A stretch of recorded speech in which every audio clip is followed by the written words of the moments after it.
Hey guys, this is Kirob speaking, and today we are back with our parallel playthrough of the Tour de France 2021 in Pro Cycling Manager 2021. Today's first stage is starting us out in the Tour de France in Bretagne, and that is quite the stage. Let's load into it and see what we got. If you haven't watched my overview video, then I can tell you now that we chose Deceuninck Quick-Step as our team, and that is because we have little Julian Alaphilippe in here, who has some ambitions, not only stage wins, but potentially even a very high placement in the general standings. He might be able to get a top 5, and if things go extremely well, maybe even be an opportunist to get onto the podium. We shall see how that goes. Will certainly be a big challenge. Also, we do have a very versatile sprinter here in Ballerini, and sorting after average rating. Kasper Arsgren is quite the beast. That is a rider who can push some watts in the flat, that is for sure, and has massive amounts of stamina, according to the game. And that seems about right. Northern Classics expert. Yeah, very interesting constellation for this team in general. We do have a few capable sprinters. Mark Cavendish is here too, so that will be interesting. And I think as our main helper for Alaphilippe, I'm going to choose Cataneo, because he seems to be a really good all-rounder who can, in general, support Alaphilippe throughout the tour. Very, very high recovery for a helper rider, and he's quite a time trialist himself, so I don't think he's strong enough to actually get a podium finish in one of the time trials, but yeah, overall really solid. Okay, we're all set up. This is our team strategy. Assign the riders, and we have our Danish Vikings ready to strike in some breakaways. I think Kasper here is going to try and get into a breakaway, while the others are securely protected inside the peloton, and Alaphilippe needs to be ready to take part in the final dash to the line up that climb. But let's get started. Ladies and gentlemen, welcome to the Grand Départ of this Tour de France. Located entirely in the Finistère department, this first day of racing should be stage managed by the punchers teams. With a finish on a short 3-kilometer climb, the most explosive riders will surely find an ideal terrain to claim the first yellow jersey of this 2021 edition. Oh, and there we are. This is looking good. Alaphilippe feeling really good today. Awesome stats. The only problem with our little strategy is that Kasper Arsgren is starting at the back of the field. And the first attacks are going already right at the start, as expected really. The only one who can respond at the moment is either Alaphilippe or Mørkøv, and that means that our little Danish friend here is going to take the chance to get into a breakaway. Might also be that Kasper here is deemed a little too strong to be led away. So we shall see if we can follow this. And there we go. Nice early attack. Okay, everyone is caught again. As expected, this is going to be quite hectic at the start. They have not been led away.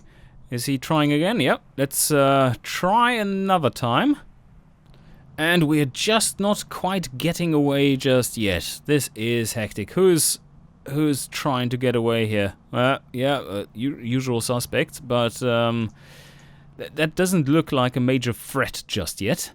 But I think it's just so many teams who want to have a seat at the table up front, and they currently don't.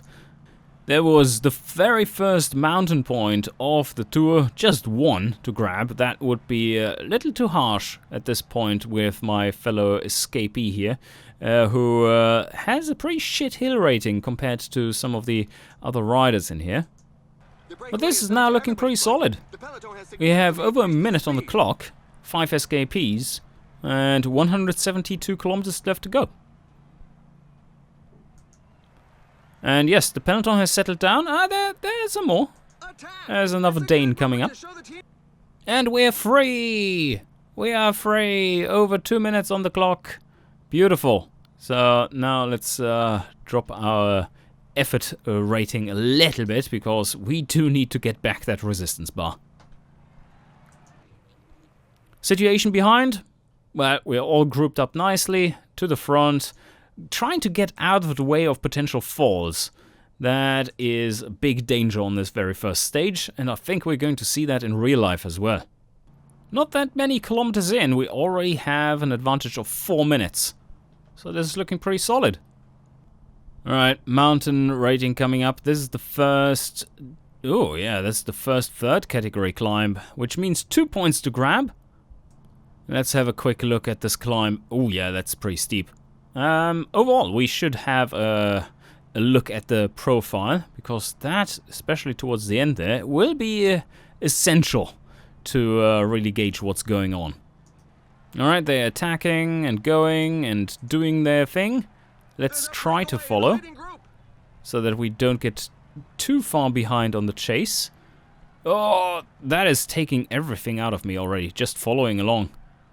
So, attack! Get 1 point! There we have it! Yay! Wow, he is already up to 4 points. The advantage has dropped a significant portion. That is now only 2 minutes 40 seconds on the clock. Let's take a look with Ballerini. Do we want to sprint for the intermediate sprint? This is one of those tours, again, where we have a lot of points in the intermediate sprints. 20 to grab for each intermediate sprint, with a long tail of points, so that actually the peloton does have a incentive to do a sprint. And then the finish does have, for full sprint finishes, 50 points to grab, and for the partial ones, only 30. I'm not sure if the real one has 50 to grab for the first stage as well, or if it's 30. But yeah, this is minor finish sprints, or medium sprints, are at 30 points, and then the full flat stage sprints are at 50 points. I think with Ballerini not having anything else to do today, because he definitely has no chance in this finish, what we are going to do is try and grab some points there. So we have taken position up front with Ballerini in the peloton, but now we need to switch to the front, because that sprint is coming up very shortly. We should be by far the best sprinter in here. Yeah, he's decent, he's not good, he's definitely not good.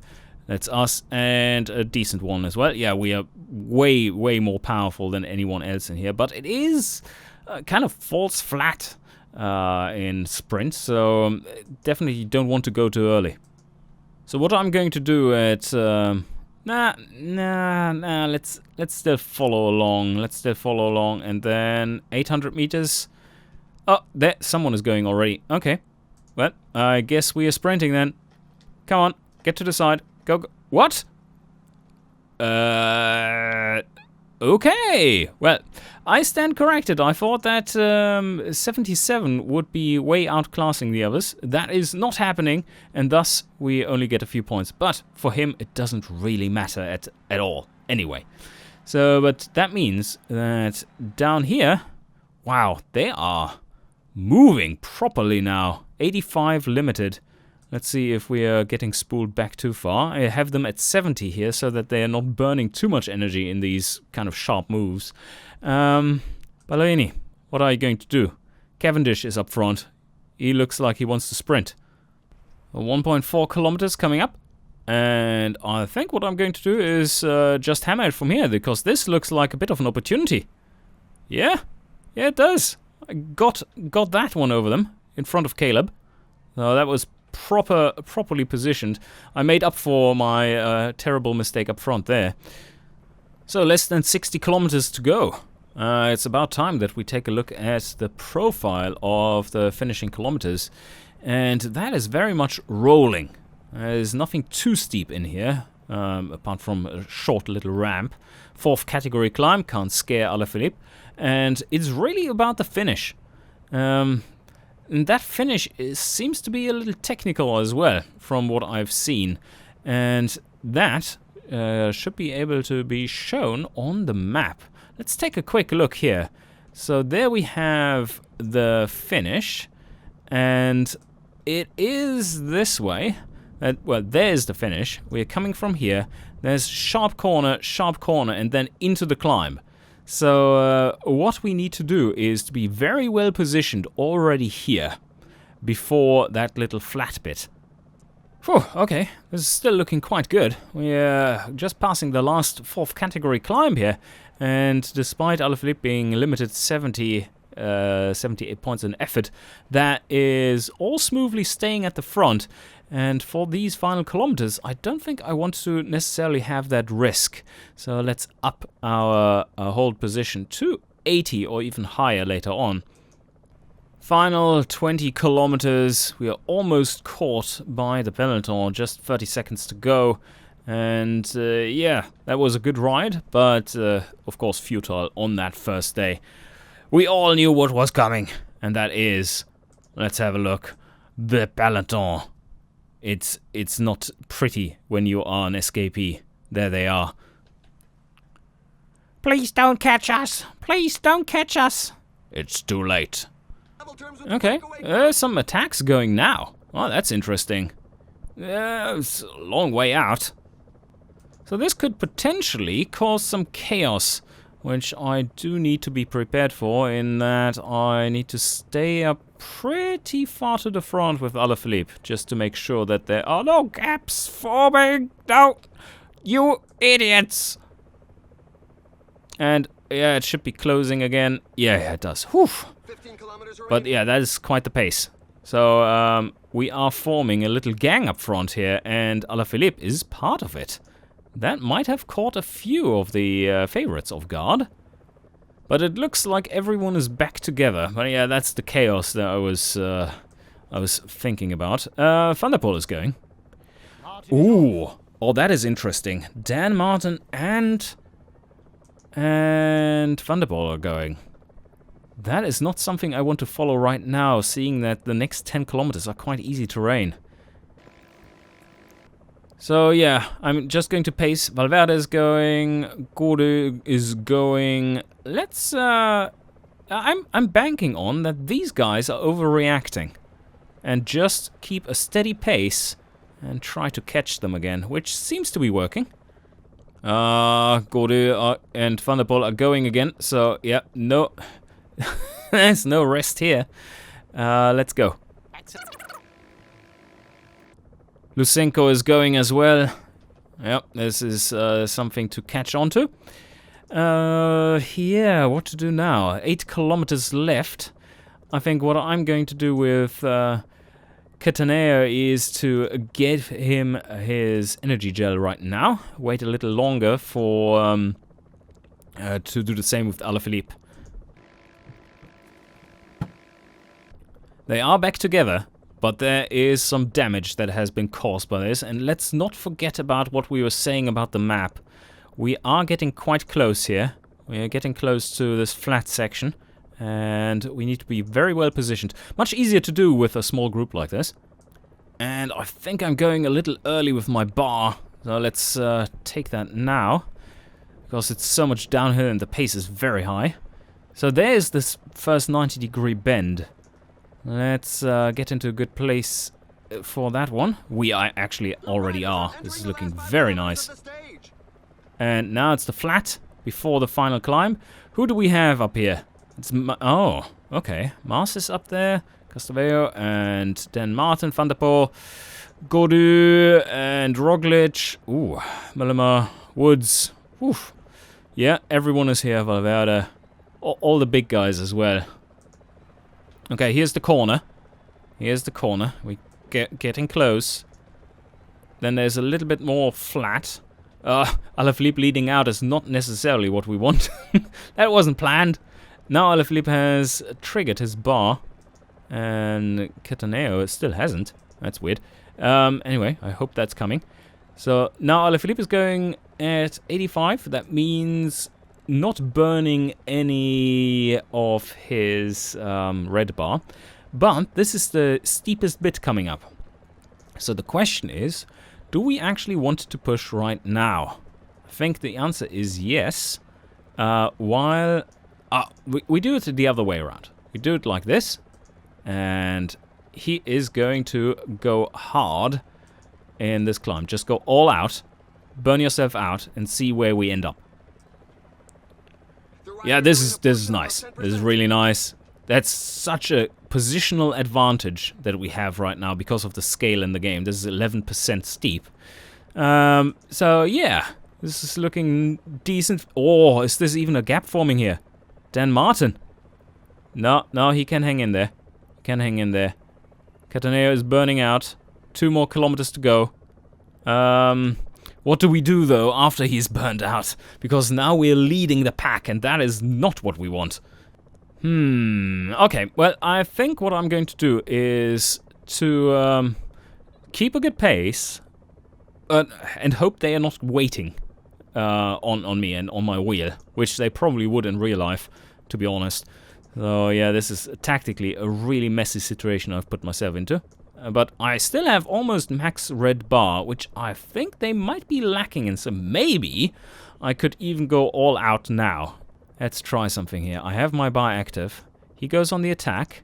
And Cataneo, unfortunately, just steers a little. Sorry. Just steered a little to the side, caused a little bit of chaos. And what happened there? Uh-oh. Come on. Sprint. Yep. Everyone is empty. Michael Woods, Thunderball, they have just been nuked. Oh, the damage caused by this. Come on. Get to the finish. This is flattening off. Oh, Valverde's trying. And Alaphilippe is taking it with a little bit of grind towards the end. What a nice attack towards the end. Getting us our first victory on the first stage. And thus, the yellow jersey. And there we have it. Across the line, followed by the pack of punchers who didn't stand a chance against an Alaphilippe with a really good race day condition. There we have it. Boom! First victory. And the podiums. Quick step. Deceuninck is in yellow on the first day. And maybe, or quite likely actually keeping it for the second day as well, because we have that brutal finish up the Mur de Bretagne, which he should be doing quite well in. Heading over to the general standings, we see that we are now leading in front of Valverde, Alejandro. 14 seconds. Primož Roglič is coming in third on this stage. Yeah, he does pack a punch, that's for sure. And he is now in a really nice position for the general standings. There have been other riders who have dropped a few seconds on him already, and he will be laughing about that. That is... oh, look at that. Pogačar is already 43 seconds down. Well, not really. He's 43 seconds down to Alaphilippe right now. But, yes, to the one who matters to him the most, that's already almost half a minute. That's a big one. And while I don't think it will be exactly that way in reality, I think this stage is ripe for causing some chaos, as well as in the general standings. Already this first stage might be causing some damage. Tomorrow's stage, mostly flat and rolling until the final 20 odd kilometers, which then really kick in with sharp climbs and twice ascending the Mur de Bretagne. Let's see if we can keep it there. I hope you enjoyed, and see you guys next time. Psst. Hey you there. I heard you like cycling games. I think I got something for you here. The Cyclist Tactics is a turn-based strategy game in which you lead a small team of professional cyclists from humble beginnings to competing for the top of the podium in the toughest and most prestigious cycling events in the world. In the highly tactical, procedurally generated races, success comes about when superior decision-making meets careful resource management and planning. Teamwork is essential to keep your leaders protected, avoid peloton pulling duties, create lactate threshold crushing lead outs, and to set up your lead rider in perfect position for the final dash. Guide your team's riders as they gain skills and progress from struggling eager novices to monument-winning superstars with a hefty price tag and more flaws than they started with. If you fancy nuanced tactics where decision-making is king, follow the game's development and try out the demo.